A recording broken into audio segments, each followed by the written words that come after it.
Welcome to the Guitar Shop podcast, coming to you from Wade's Guitar Shop here in Milwaukee, Wisconsin. I'm Wade Stark. I'm Alex Ballard. And unfortunately tonight Dan is not able to join us. We had scheduled tonight's shoot, but his family is home ill and Dan is home taking care of him. So Dan, Steph, and little baby Donovan, take care of yourselves. We'll get you next time. We know Dan is here with us in spirit because the spirit of his story that we already shot is going to be showed tonight. If you have any questions, comments, please send them along to us at our email address, wadesguitarshop@sbcglobal.net. Check us out on website, wadesguitarshop.com. Click on the podcast link, and you'll find notes to all the shows, and all of the other episodes are there. Make sure you subscribe to us on whatever your favorite aggregator is. We're on iTunes, the aggregator. We're on iTunes, Moreau, Zune, and we're definitely getting a lot of feedback from everybody on all of those. So thank you to everybody who's subscribing and watching us on all of those. And I also want to point out that it is really very cold here in Milwaukee tonight. My special sound effects guy here tonight. It's cold as heck in the Midwest, and we know it's been very cold all over the country. We've seen temperatures dip down below freezing all the way into Texas and northern Mississippi, Alabama, all the way up through the Appalachians and whatnot. So cold means the heat's going to be cranked up in your house, and it's going to get dry. And dryness is going to create dry humidity issues for your guitars. We have had an unprecedented number of acoustic guitars come in this year with cracks and other issues from dryness. Yes. So I guess I want to point out that there are ways to control humidity. Obviously, you can have humidifiers in your house, the kind of electric humidifiers that pump the water into the air. Here in the shop, we have central humidification pumping in all the time, but when it gets really cold, we actually back it up with floor humidifiers, electric ones, to make sure that we stay at 45% is a good place to be, I'd say. No lower than 40, definitely. Well, I've been working on the guitars with cracks and whatnot, but I know that you've been covering mostly the setup issues related to humidity. So give everybody some of the symptoms and what can be done and what we're doing about humidity issues related to setup.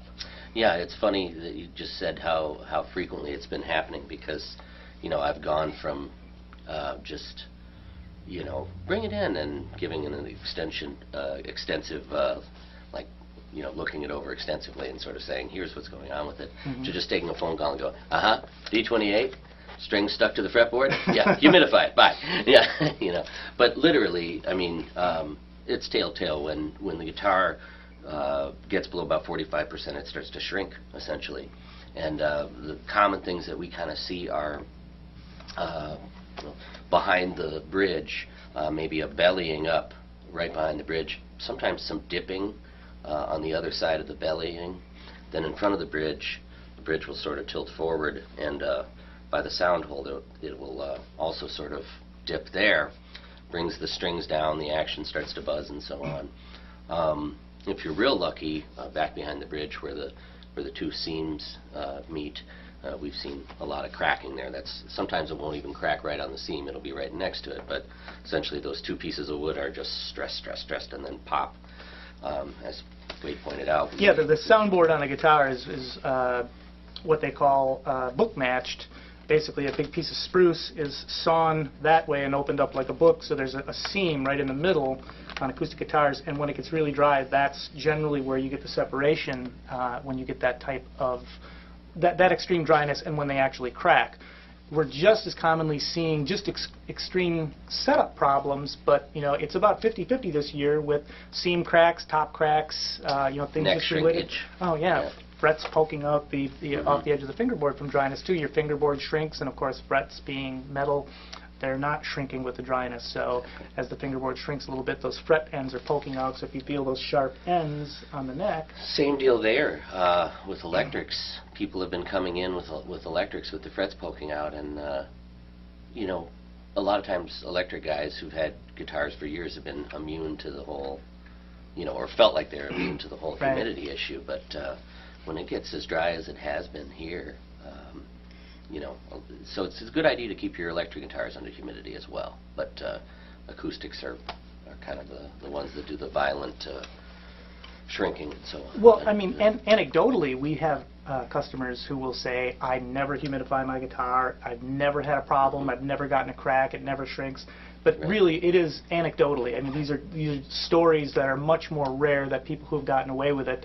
But it seems like everybody who has gotten away without humidifying their guitars, sooner or later. Yeah. Well, they're also they're usually the type of person who thinks that that's the law. Then it didn't happen to me. That has to be the standard. Right. So even when we recommend to somebody who's gotten away with it for years, get in the habit now. Sometimes we get that resistance. But the great thing is, it's cheap. I mean, first of all, little analog hygrometer. This is a little device that just basically you can put in your case or in your room where you keep your guitars, and it's pretty much identical to what you're going to find in a small humidor for cigars, where they also need to really track the humidity.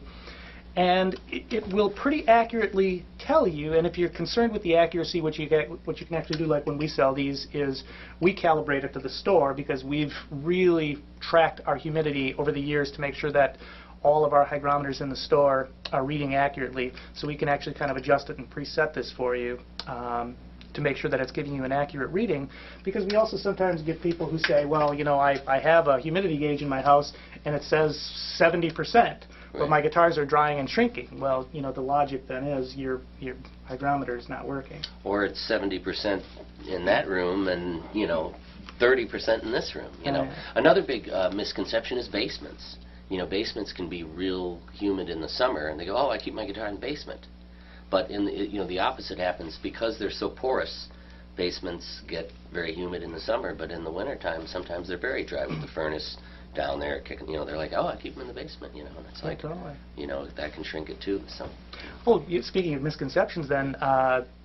Commonly we hear, I have radiators in my house. It's boilers, so there must be humidity getting into the house, from having radiators. Well, in fact, that's not the case. There's no moisture escaping from radiators.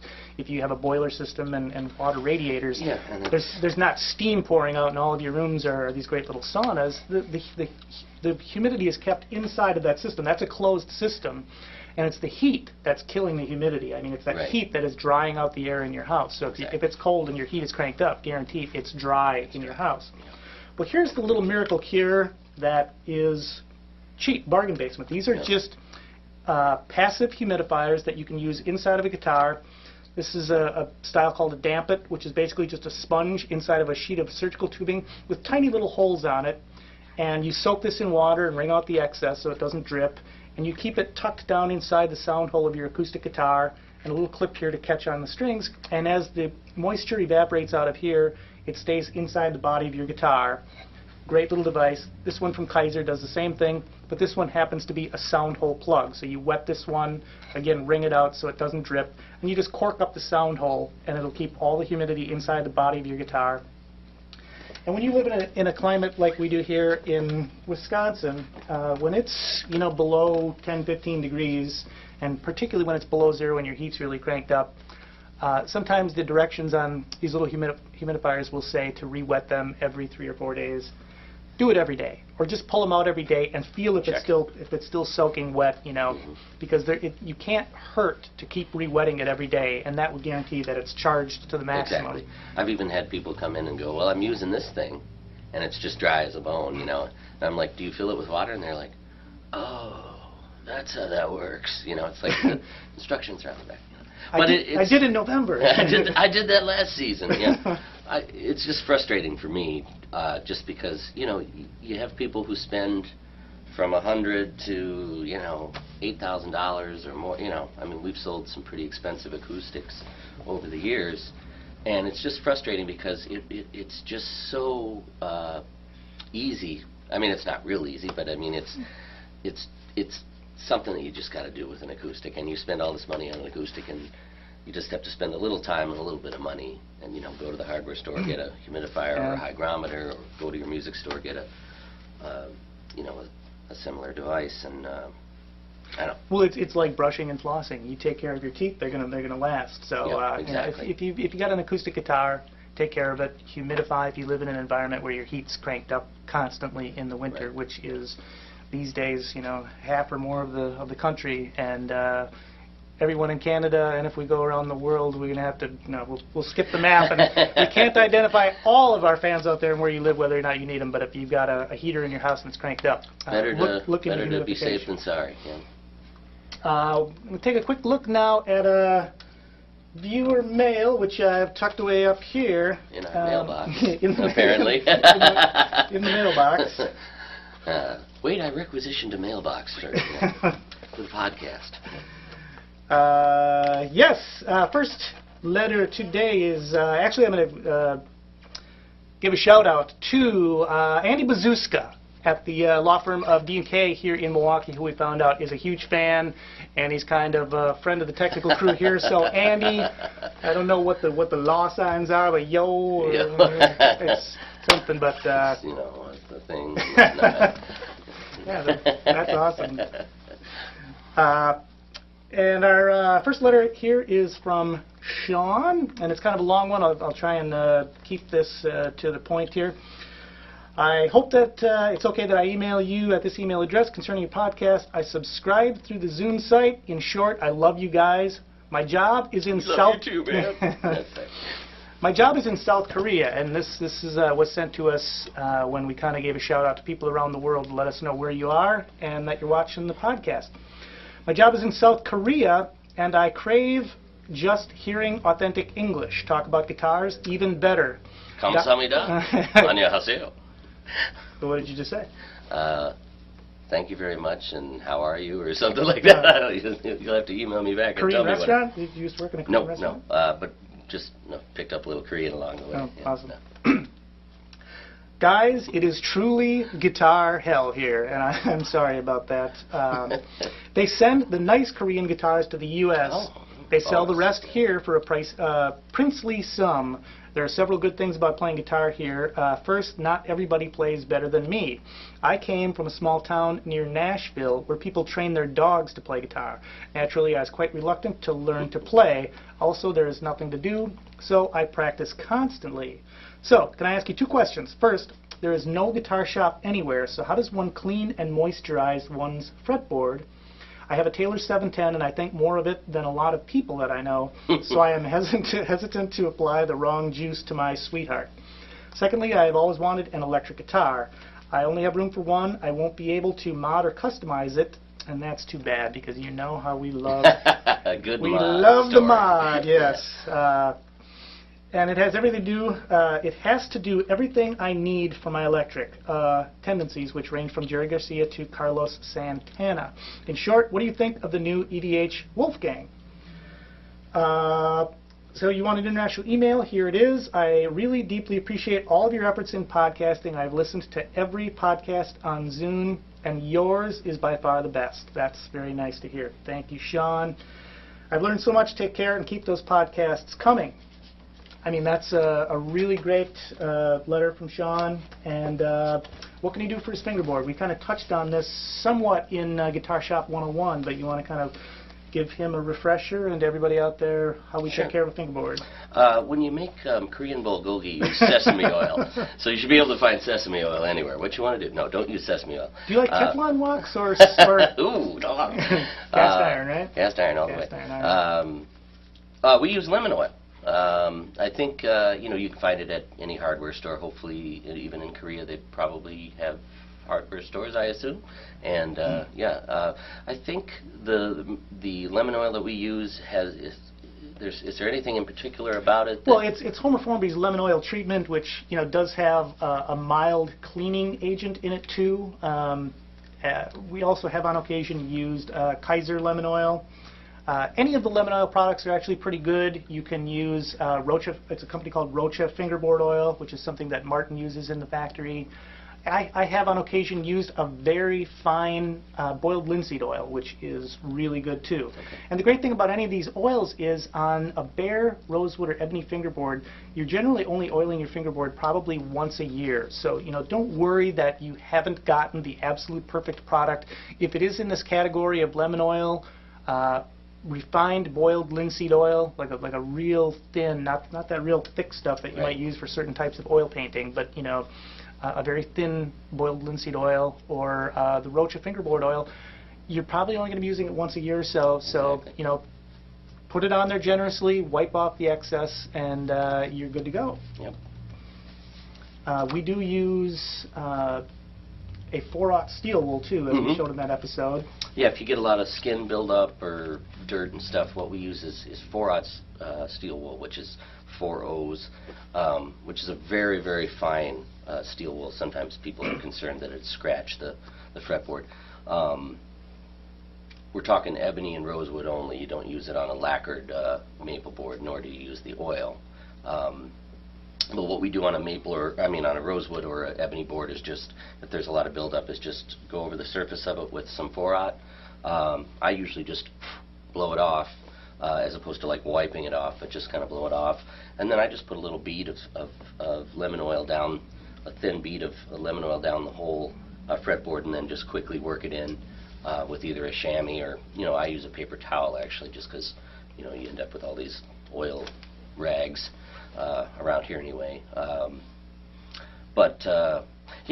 guess I should say too, with maple boards, sometimes you do get some buildup on a maple board, and you can just use guitar polish on a maple board and just elbow grease, or sometimes we use like a real fine buffing compound like Scratch and Swirl or something like that. Again, using a very fine grade, which is actually just going to put a sheen in it rather than actually, any sort of abrasions or whatever. So that's kind of what we do with the fingerboard, and the rest of the guitar polish. Yeah, and don't oil the finished body. We do occasionally have people who bring in a guitar and say, well, I just oiled the body of my acoustic guitar. Yeah. A little greasy. Yeah. Yeah, you don't oil the lacquered or polyurethane finishes. That's just for exposed bare wood.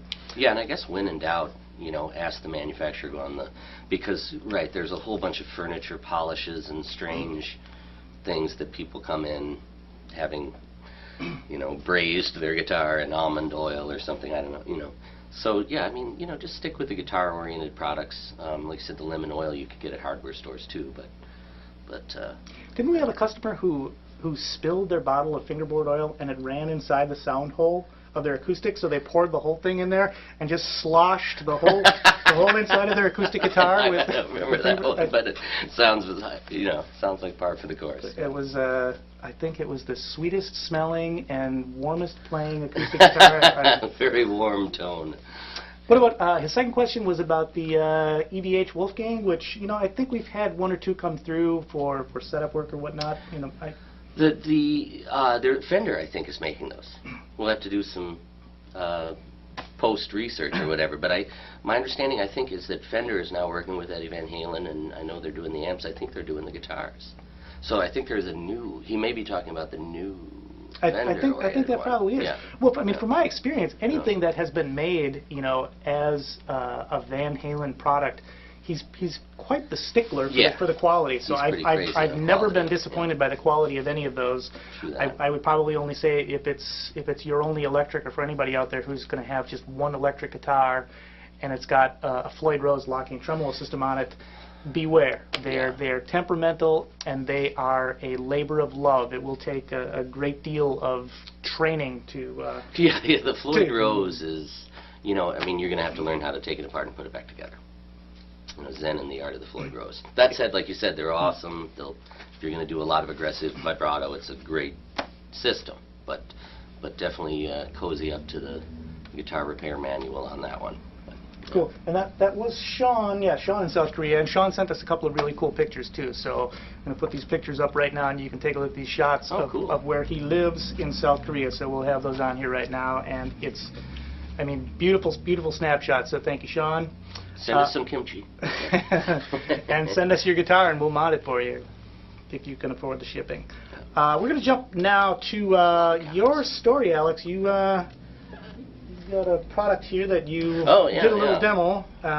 So tell us what this is.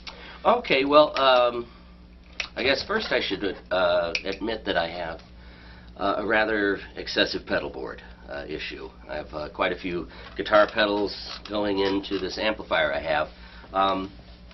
Most of the, I guess, non-distortion oriented effects like delay, reverb, and chorus go through a buffered effects loop in my amp. Then I go into a wah pedal, then into a compressor, and then into 9 distortion boxes. I have 9 or 10 or something like that, little overdrives and preamp pedals, and that's another story in and of itself. We can talk about the justification for that. I've got to tell you, part of the story here is every time that you have bought a new distortion pedal, I assumed either another one was disappearing, or at least, if nothing else, coming out of the board to make accommodations for the new one. Right. If not being sold or traded back in, and then when you finally came in and said, you know what, I've got to get this looper because I've got 9 distortions in line on my pedal board. And a compressor and a wah and a tuner, you know. So anyway, I love having the versatility of having all of these pedals.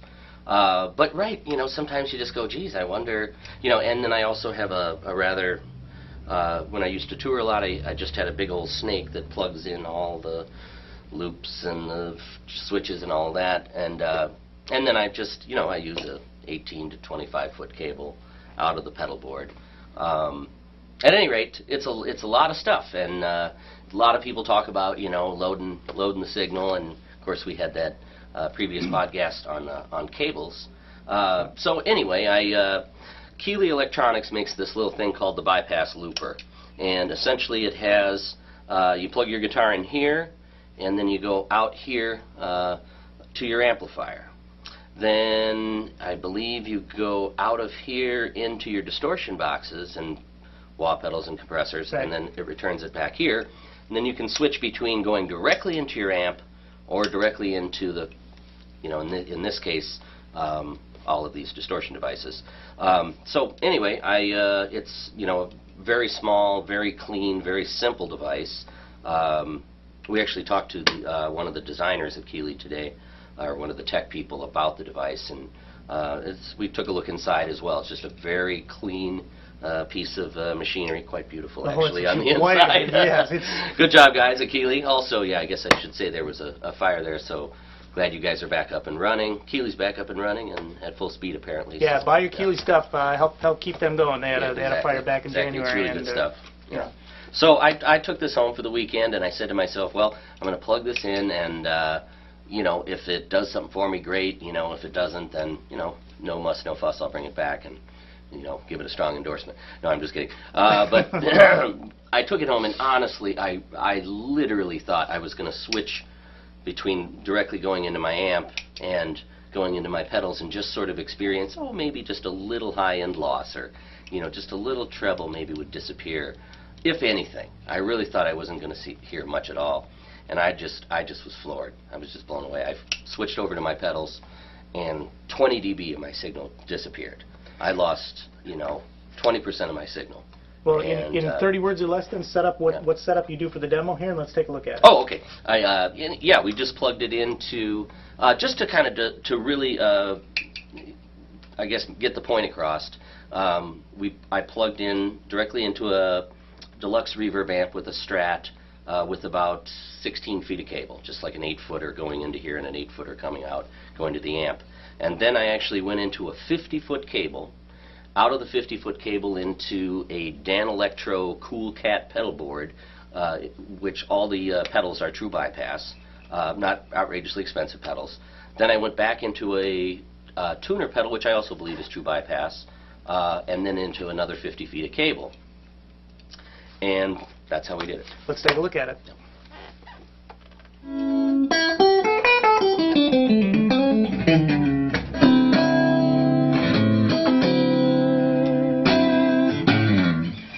Today I wanted to show you guys a little cool little widget that I just picked up the other day from Keeley Electronics, robertkeeleyelectronics.com.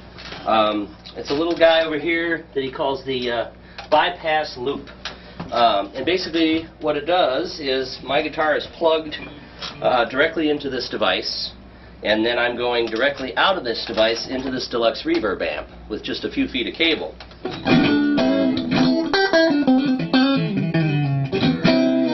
Nice clean Strat sound. There's also a loop output where we can go to various pedals. And right now what I have it hooked up to is, I have it hooked up to this Cool Cat effects pedal rig that has 5 moderately to cheap priced pedals, not super boutique quality, just sort of basic pedals. I'm also going into a little chord tuner pedal here. And in addition, just to make things interesting, I'm running 2 50-foot cables. So we're going through about 6 pedals and about 100 and some odd feet of cable. And I thought you might want to hear the difference between going straight into your amp or running 100 feet of cable. This is the sound of my stock Strat into a deluxe reverb. Nice chimey top end. Now let's switch over to 100 feet of cable and 5 pedals.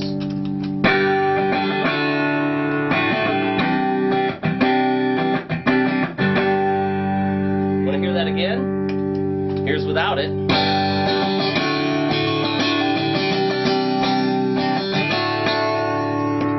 And here's through 100 feet of cable.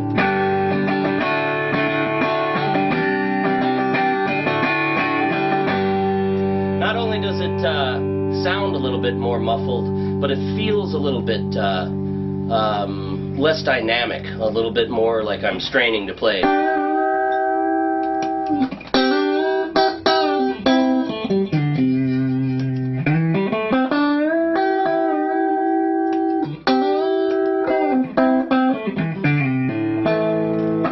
So if you're kind of missing what your amp used to sound like before you had 42 pedals hooked up to it, get one of these Robert Keeley bypass loop pedals, which is just a very clean switcher to go directly into your amp or into your effects pedals. The other nice thing you can do with this is, let's say I want to turn on this vibe pedal and this chorus pedal at the same time, and so instead of having to do the pedal dance, I can turn these on, play a little bit.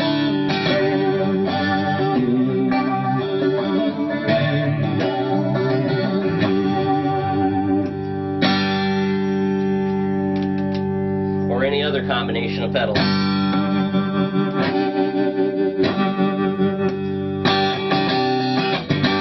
So that's kind of nice to just to chain a couple pedals that you want to turn all 3 pedals on or 4 pedals on simultaneously. You can have them turned on already and then just switch over to them.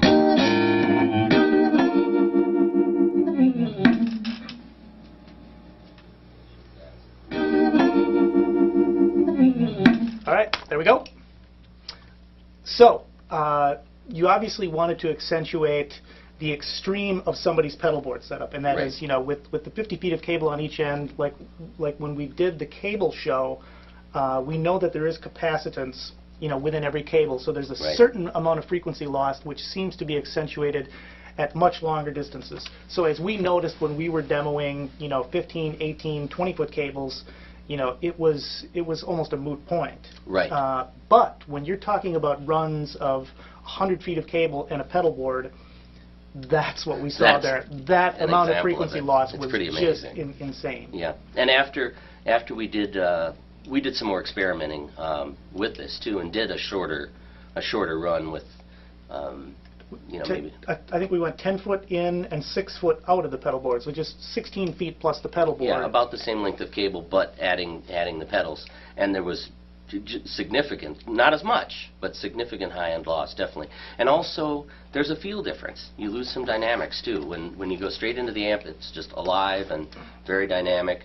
And when you go through the pedals and the cable, you lose just a little bit of dynamics. So this, if you're not using effects on every song all the time, why run your signal through this? You can bypass that with this. Another nice thing about a device like this is you could have what we do, what we call the pedal dance, where you turn on a chorus, an echo, and a delay. With this sort of device, you can bypass your effects, turn 3 or 4 of them on, and hit the switch and turn all 3 effects on simultaneously. So that's another cool thing about it. Yeah, interestingly too, a guy came in today and asked me, how long of cable can you run before you start to get loading? Like I had a figure that I had put out there. But so we did a little experimenting too, and just noticed that you could audibly hear the difference between a 6-foot cable and a 25-foot cable.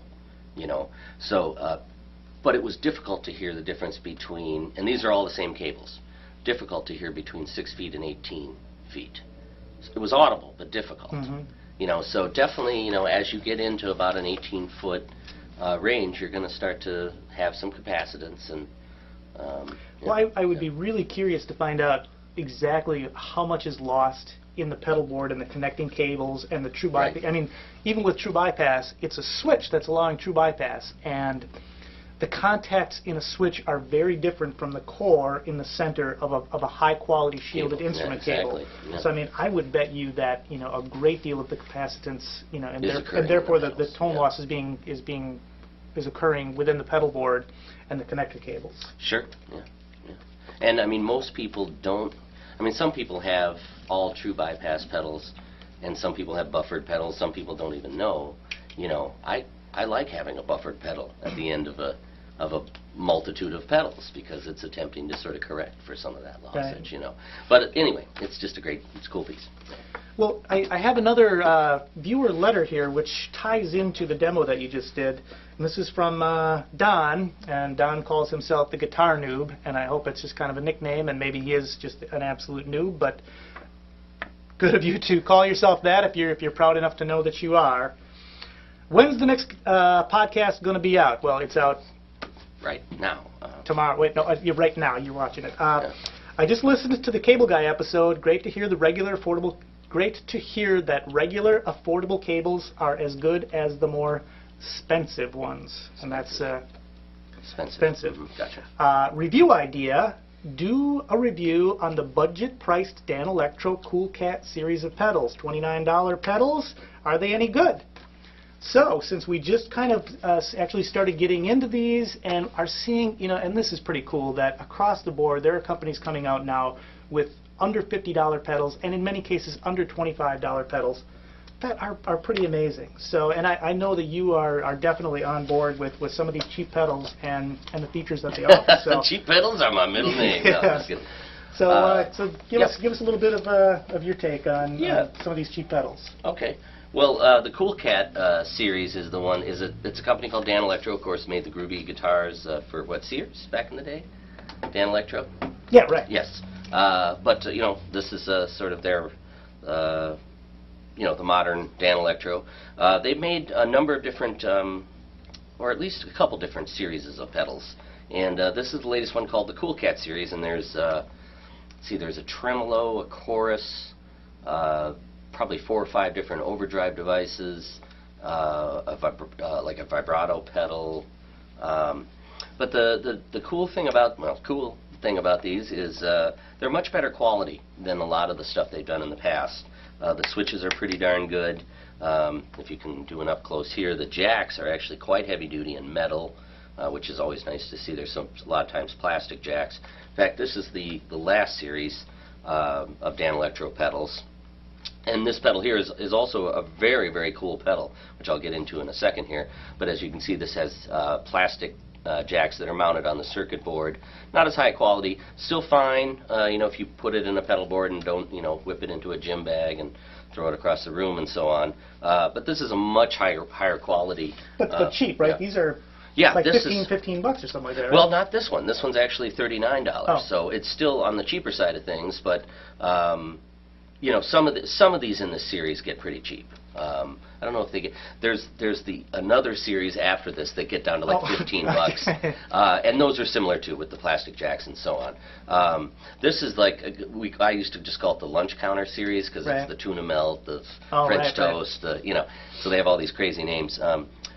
And actually, while I'm on it, this one is just a very groovy 60s fuzz that actually has an basically like an Octavia. It has a little switch here to add an octave, a high octave. Can you hear that? Yeah, you'll be hearing that one. Anyway, but it is a great pedal. It's like a 60s style fuzz. Again, it's not the best chassis in the world, not the best switch, not the best jacks, but fine if you're going to take care of it, or either that or mount it on a pedal board, it'd probably be fine. But just sounds fantastic. Cheap thrills at 39 bucks. This is kind of my new favorite. This is one they call the Drive pedal. Part of this Cool Cat series. 25 bucks roughly is what it goes for. As they say, street price. Yeah, street price right around 25 bucks. Yeah. That's amazing. And yeah, like I said, metal jacks, much better jacks, a better switch, true bypass. This one, the other ones were not true bypass here. True bypass basically means when I turn this device off, we're bypassing the circuitry. We're just essentially going through it. The signal goes right from the jack to the switch to the other jack. Never passes onto the circuit board at all. Yep. When we turn it on, it's overdrive city. It's difficult to say what this sounds like, but it's just a good overall, very amp-like natural overdrive that is 25 bucks. If it was 125 bucks, it'd still be a hell of an overdrive. So, cheap and really good quality. Some of the other ones, I guess the high points would be the tremolos in this Cool Cat series is really good. Well, when you were doing the demo, when you switched on a couple of those different, settings that you had where you had chorus and trem on, it actually sounded pretty, I mean, that whole pedal board, I think, with the board and power supply and everything was about 250 bucks or something like that, right? I think it was right around there, That's a heck of a setup. Yeah, for just a complete, bucks. yeah, they have this pedal board that comes with all the power, or comes with power and, the daisy chain to power all the pedals, all the connector cables, and you can put 5 of these Cool Cats and they just sort of pop in there. So it's just, yeah, I mean, as far as, just giving a review on the whole series, it's kind of amazing. It's kind of tough to beat. Dan, I think, really likes the transparent overdrive. I think I'm probably going to leave the podcast with one of these maybe for 25 bucks. How can you go wrong? Yeah. Just don't run a 50-foot cable into the in and 50 feet cable out the other end. Unless you have to, stage dive or something. Yeah. Actually, on that note, we're pretty much out of time here, so we're going to wrap it up. Thank you for tuning in to episode 9 of the Guitar Shop podcast. Sorry that Dan couldn't be here, but he will definitely be here next time for those of you who are fans of Dan. Check us out on the website, wadesguitarshop.com.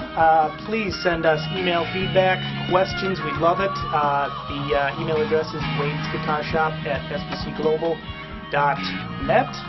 I'd like to, of course, thank Alex. Thank you, sir. I'm Greg Anna, tonight left hand here at the shop. I'm Wade Stark. Thank you, Ed. Thank you, Jocelyn. You guys Number one. Month by month, episode by episode, made this easier and easier for us. So we thank you very much. Thank you, everybody, for tuning in. We will be back very soon with more stories and more fun. The Guitar Shop podcast is out.